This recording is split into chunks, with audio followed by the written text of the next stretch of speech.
Olá, seja muito bem-vindo a mais uma aula sobre fundos de investimento aqui na Universidade Financeira. Meu nome é Pedro Vieira e eu estou muito feliz e muito orgulhoso de você por tudo que você está vendo da Universidade Financeira até aqui, por todo o acompanhamento que você vem fazendo e por todo o tempo investido em estudar e aprender cada vez mais. Isso me motiva a trazer sempre um conteúdo de valor e em pensar em diversas formas de trazer esse conteúdo de valor para você. É por isso que a gente está colocando cada vez mais novidades e tem muita coisa boa vindo por aí. Enfim, mas a gente vai conversar sobre isso no final desse vídeo daqui. Bom, hoje a gente vai conversar sobre políticas de investimento em fundos de investimento. Então, a gente vai conversar o que é uma política de investimento. Uma política de investimento nada mais é do que o que dita a forma que aquele fundo ali vai se comportar. A forma que o fundo vai se comportar é uma política de investimento. No caso, um fundo ele pode ser passivo, no caso dos fundos indexados, é uma coisa que a gente vai conversar hoje. O fundo ele pode ser ativo, né? E o fundo também pode ser alavancado. E no final das contas, quem também inclui um pouco da política de investimento, ou seja, de quais são os documentos que dão base, para essa política de investimento e como você pode acessar esses documentos, quais documentos desses você deve acessar, quais você já precisava ter acessado, tá ok? Então a gente vai começar sobre esses 4 objetivos claros. Fundos passivos, que são os fundos indexados, fundos ativos, fundo alavancado e também sobre os documentos dos fundos, certo? Vamos começar? Ótimo. Primeiro, antes de a gente começar, deixa o celular de ladinho, fecha as abas, dá uma silenciada nas abas e foca nesse vídeo daqui, porque você precisa pegar o fio da meada desse vídeo daqui, que esse é mais um vídeo chave da nossa série de vídeos sobre fundos de investimento, ok? Vamos começar então. Fundos passivos, fundos indexados, são aqueles que buscam acompanhar um determinado benchmark, tá? Ou seja, eles buscam seguir um determinado uma determinada rentabilidade de um determinado segmento, setor ou índice do mercado, ok? Vamos supor aqui, fundo indexado, a gente tem os ETFs, por exemplo, e alguns ETFs, por exemplo, o Ibovespa, que é um índice, Bovespa, que planeja, que tenta, que pretende, que muitas vezes consegue seguir a rentabilidade da Bovespa, tá? Colocando ali dentro as ações de uma forma muito diversificada e de uma forma onde a alocação permita que esse fundo busque uma rentabilidade bem próxima à rentabilidade do Bovespa como um todo, ok? Vamos continuar aqui. Bom, então, os fundos passivos são aqueles que buscam acompanhar esse benchmark, que no caso aqui, por exemplo, eu dei o exemplo do Bovespa, tá? Por essa razão, os gestores dos fundos passivos, o que acontece com eles? Eles têm menos liberdade na seleção dos ativos, ou seja, eles têm que escolher aqueles ativos que estão dentro daquele benchmarking que ele está tentando copiar ali e emular a rentabilidade. E os fundos ativos, Pedro? Bom, os fundos ativos são considerados ativos por quê? Porque o gestor ele atua buscando obter melhor desempenho e assumindo posições que julgue propícias, ou seja, que ele acha que são boas para superar o benchmark dele. Ou seja, ele, assim como o fundo passivo, ele também tem um benchmark, tá? Ele também tem algo que ele precisa emular. Mas no fundo ativo, diferentemente do fundo passivo, ele não quer simplesmente emular, ele quer superar esse benchmark. Então ele tem ali uma marca que ele quer superar. Então ele acaba fazendo diversas escolhas, ele acaba atuando no mercado com muitas mais atividades, o que agora eu vou dar um pouquinho, já vou começando a dar um pouquinho do que é bom, o que é ruim investimento em fundos.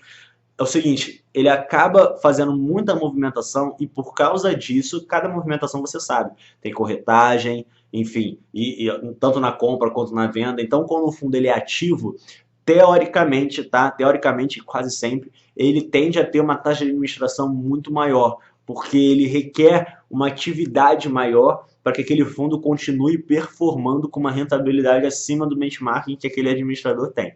Então, se aquele fundo for um fundo de renda variável, putz, pior ainda. Então, ele vai tentar sempre estar ali movimentando as ações para que ele mantenha a rentabilidade dele de acordo com o benchmark que ele estabeleceu, que o custodiante estabeleceu, o gestor, enfim, como a gente viu lá nas funções e nas responsabilidades dos fundos de investimento, que a gente tem vídeo gravado sobre isso. Então, fica muito atento se você quer investir em fundos ativos, tá? Fundos ativos, teoricamente, são sinônimos, normalmente são sinônimos de taxas maiores e por aí vai. Bom, vamos continuar aqui. Fundo alavancado. O que é um fundo alavancado? Ele é considerado alavancado sempre que existir a possibilidade, que tem que ser diferente de zero, tá? Da perda superior ao patrimônio do fundo. Então, sempre que existe uma possibilidade de perda maior do que o patrimônio do fundo, e essa possibilidade de perda ela não pode ser, ela deve ser superior a zero, ela não pode ser igual a zero, a gente desconsidera os default dos ativos do fundo e então a gente tem aí um fundo alavancado. Alavancado. Por quê? Simples, porque existe a possibilidade de perda superior ao patrimônio do fundo. Ou seja, ele trabalha com muito mais dinheiro, tá? E, enfim, é um fundo alavancado. Se você não sabe o que é alavancagem, assiste lá o nosso vídeo sobre alavancagem. Não vale muito a pena ficar falando aqui sobre essa questão do fundo alavancado, porque não é um fundo muito comum. Fundo ativo e fundo passivo são fundos mais comuns. Mas se você quiser, deixa um comentário aqui falando: Pedro, eu quero saber mais sobre o fundo alavancado, que a gente vai colocar esse tema na pauta, tá? A gente se ateve um pouco mais à nossa cultura brasileira aqui. É um fundo que você precisa saber que existe? Precisa saber que existe. Agora, o funcionamento dele, etc., não é algo tão obrigatório assim. Bom, vamos continuar. Esse vídeo vai ficar um pouquinho longo, tá? Mas a gente já está entrando na segunda e na última parte desse vídeo. Bom, documentos dos fundos. Primeiro, regulamento. Documento que estabelece as regras de funcionamento e operacionalização, ou seja, como funciona e como deve ser operado o fundo de investimento segundo a legislação vigente. Então, é isso que o regulamento faz. Ele diz como deve ser operado e como deve funcionar um fundo de investimento de acordo com a legislação vigente. O prospecto, tão famoso prospecto do fundo, é um documento que vai conter as informações relevantes para o investidor relativas à política de investimento, que no caso é o que a gente está conversando aqui, bem como os riscos envolvidos. Então, a gente vai conversar sobre o risco de fundos de investimento um pouquinho mais para frente, tá bom? Agora, a política de investimento, que é o que a gente conversou aqui, sobre ser passivo, ativo, alavancado, isso tudo vai estar dentro do prospecto junto com os riscos do investimento. Então, solicita o prospecto do seu fundo para você ter isso bem claro na sua mente, ok? E o termo de adesão? O termo de adesão é o seguinte: ao investir,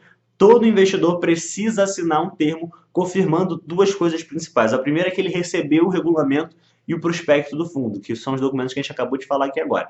A segunda coisa é que ele tomou ciência dos riscos envolvidos e da política de investimento que está contida dentro do prospecto. Ou seja, a primeira coisa que ele precisa afirmar é que ele recebeu o regulamento do prospecto. A segunda coisa é que ele leu o prospecto. Ele está ciente dos riscos e também está ciente da política de investimento. Cara, se você, assim como eu, está acostumado a marcar aquele... li os termos de uso e concordo com a política de privacidade, marca e sai apertando o botão, eu sugiro que você não faça isso quando o assunto é o seu dinheiro e quando o assunto são fundos de investimento. Por quê? Porque os fundos de investimento eles são muito conhecidos por pegar no pé do investidor e cobrar algumas coisas do investidor de acordo com as letrinhas miúdas. Então, lê as letrinhas miúdas sim, tá? Perde seu tempo, na verdade investe seu tempo lendo essas letrinhas miúdas, porque isso vai ser melhor para o seu bolso, para a sua saúde financeira, tá ok? Uma dica aqui do Pedro Vieira, espero que você pratique essa dica. Bom, eu vou dar algumas dicas aqui. Como você deve receber esses documentos? Bom, você como investidor e eu como investidor, a gente tem que receber os documentos que eu acabei de citar antes da primeira aplicação no fundo, ou seja, não realiza nenhuma aplicação no fundo se o seu fundo, se o seu banco, se a sua corretora ainda não mandaram, né, no caso, os documentos que eu acabei de citar aqui. Se elas ainda não mandaram, então não realize nenhuma aplicação, certo? Bom, e a última observação aqui é muito simples. A elaboração do prospecto, ou seja, da política de investimento e riscos de investimento, ela é facultativa para os fundos exclusivos. Se você não assistiu o vídeo que eu gravei sobre investidores qualificados e fundos exclusivos, eu disse isso no final daquele vídeo. Por que que ela é facultativa? Porque é o cotista, e se você não sabe quem é o cotista de fundos exclusivos, assiste o nosso vídeo lá que você vai saber. O cotista de fundos exclusivos é quem escolhe se aquele fundo exclusivo vai ter um prospecto ou não. Ou seja, fica na mão do cotista esse tipo de decisão. Certo? Um grande abraço para você. Esse foi mais um vídeo chave da nossa série de vídeos sobre fundos de investimento. Ficou longo, mas é um vídeo importante dessa série. Lembrando, deixa aqui embaixo se você quiser saber mais sobre fundo alavancado, tá ok? Não é tão comum, mas deixa aqui embaixo que eu gravo esse vídeo para você sem maiores problemas. E outra coisa, amanhã a gente vai falar sobre marcação a mercado. Eu estou muito animado para gravar esse vídeo para você amanhã às 9 horas da manhã. É um termo muito comum, marcação a mercado, e a partir de amanhã isso tudo vai ficar muito claro para você. Um grande abraço, meu nome é Pedro Vieira e foi um prazer ter você conosco. Curta e comente nesse vídeo aqui, e dessa forma você não precisa pegar o link e compartilhar com ninguém, simplesmente o Facebook ou o YouTube, dependendo de onde você está vendo esse vídeo daqui, vai impulsionar esse vídeo e fazer esse compartilhamento para você de forma automatizada. Um grande abraço e a gente se vê amanhã às 9 horas. Tchau, tchau.